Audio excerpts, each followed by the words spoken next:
This is the basic operation video for the AutoComp Elite lathe. The first thing we're going to do when we walk up to the lathe is select the vehicle that we're working on. In this case, we're working on a 2015 Chevrolet Colorado. So I select the vehicle by scrolling down to Chevrolet. And it's a 2015 Colorado.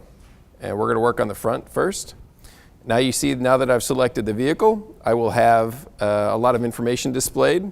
The discard rotor thickness, that's a key piece that I'll need to check my rotor thickness before I go any further. The adapter, as well as lug nut torque. Lug nut torque's 140 foot-pounds. I'm going to remember that for later. But if I touch on the adapter, I get a picture of it. So I can look on my adapters here and find out the one that I need. This is my adapter, and now we're ready to go to the vehicle. Now that we picked the right adapter, all we have to do is mount it to the vehicle. In this case, it's a 6-lug vehicle, so I'm going to use 4 of the lugs off the vehicle. The lathe does also include lug nuts if you need them. In this case, I'm okay. There's plenty of distance. They pull up nice and tight. The spec for the torque on these lug nuts is 40 foot-pounds. But basically, we just need to make sure it's good and tight and that this adapter isn't going to move on the vehicle when I'm turning the rotors. So all I want to do is just make sure these are nice and tight.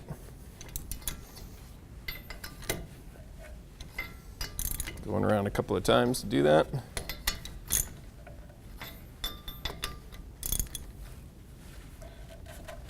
that's it. Now we're ready to mount the lathe to the vehicle.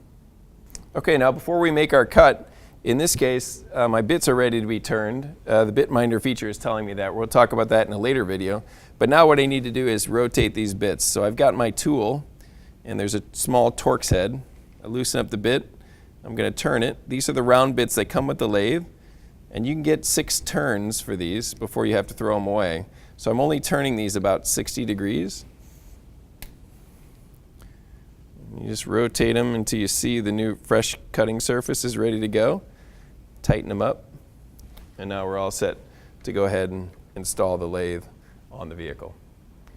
A brake lathe is a moving piece of equipment. We want to make sure that we stay clear of it when it's in operation. Depending on which side of the rotor the caliper is on, we may need to flip the lathe over to get the cutting bits to come in from the right direction. So all we have to do is swing the chip tray out of the way. It's easy to do. Loosen this lock knob here, and we flip the lathe over carefully, moving the electrical cord out of the way. Tighten up the lock knob again, and we're ready to go.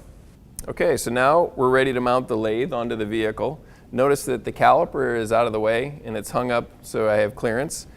Pulling the caliper off gives me a nice access point to get the cutting heads in to actually make the cut. So what I'm going to need to do is actually bring the anti-rotate pin on the compensation adapter to top dead center, along with the hole on the adapter that the anti-rotate pin is going to go into. So now all I need to do is turn the speed knob slowly until the anti-rotate pin comes to top dead center. And now I'm going to bring my lathe up to the adapter. It's easiest to come from the top and move downward. Now I'm pushing the lathe onto the adapter, lining up the holes, give it a little wiggle, ensure that the anti-rotate pin is in the hole, and we're good to go. So now I can see that the mating surfaces are flush. So now all I need to do is run my drawbar in. So if you wiggle it around a little bit while you turn it by hand, you can get it mostly tight. Then you break out your wrench and finish up tightening it the rest of the way. What I want to do with this wrench is I want to feel it bottom out like that and reverse it and just back off a little bit. That'll give it a little room when it's making its adjustments in a little bit when the compensation takes place. Okay, now that the lathe's bolted up tight, now we need to adjust our cutting heads. So I'm going to grab my T-handle wrench here, loosen up this screw right here, and that lets the head slide back and forth, and I'm going to roughly center it about the rotor and tighten it back up. So now we're ready to start the lathe, so I just hit the start button. It wants me to verify that I meant to start the lathe up, and I slide my slider up to run the speed up. Now, when the lathe is first attached to the adapter, there may be some run out in that assembly, so we need to compensate. And as you can see here, my comp button is red. It says it's got run out in it. So we go ahead and hit the compensation button. What it's going to do, it's going to do a quick calculation to see what it needs to do, and it's going to drive the internal plates in there such that it compensates for that runout that existed. So it might do a cleanup click or two. And when it's finished, the light goes green and our ACT turns on. We'll talk about that in just a second. Now we're ready to go ahead and make our adjustments to the cutting head. So what I'm going to do is grab the feed knob here. I'm going to feed the bits in such that they're coming just past the edge of the rotor. And now I loosen up the lock knob in the back. Now, the way this works is whichever one is loose is going to be the one that moves. So I want to make sure this one is tight and this one is loose from the back. It's easiest to do the back first because I want to be able to hear it when it makes contact. I'm going to bring this in until I hear it make continuous contact with the rotor. And you'll be able to hear that dragging around.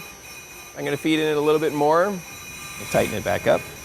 Here I've got a nice continuous sound there. Now I'm going to do the same thing on the front. Now I loosen up the front and go ahead and feed it in until I see it making continuous contact as well.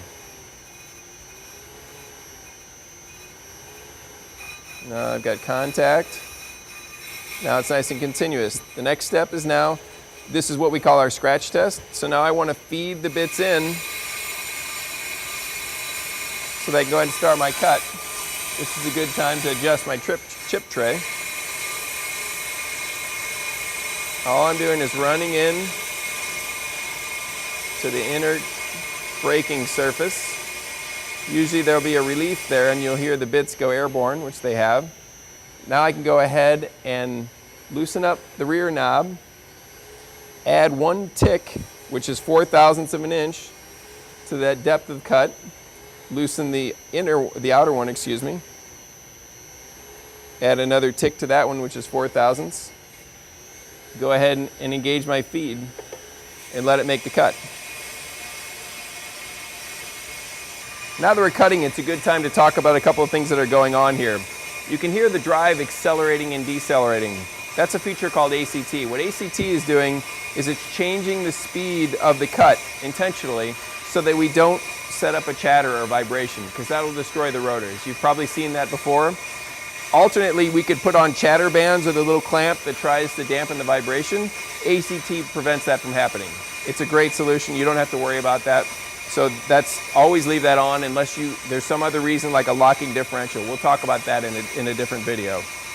Also notice that we use round cutting bits. They're designed to use a single pass, okay? So one cut pass will get you within surface finish specifications of the OEs. So you won't need to go back and do a cleanup pass unless you deem it necessary. But per the specification, you should be good to go in a single pass. So if you take a look on the screen here, you'll see the little green pulse there on the ACT button. That's the speed varying up and down. That's what we talked about a second ago. It's going to prevent your chatter. So you can turn that off by pressing the button, but unless you have a really good reason to, it should be left on all the time. Take a look at the feed knob here. Notice how it's bumping around. It's not moving continuously. That's on purpose. What that's giving us is a stepped or interrupted cut. So if you think about it, if we were to feed this continuously and you started at the inside of the rotor and moved your way out, it would create a continuous record player groove. So when you stepped on the brake pedal and the pads grab the rotor, it's going to try to force them out. So by breaking that or stepping this cut, we're going to break that record player groove and prevent that from happening. So it's going to give you a better result. Now notice another thing too, it just came to the end of its travel right there, and hear it clicking a little bit. I'm not sure you can hear that on camera, but basically there's a slip clutch here and we don't have to worry about it damaging anything. If it hit the end of its travel here, in this case, had it hit the wheel well, it's not going to damage the wheel well of the vehicle, okay? So you don't need to mess around with setting limit switches or anything like that. So now that we've finished the cut, we can go ahead and remove the lathe from the vehicle. All I need to do is loosen up my drawbar,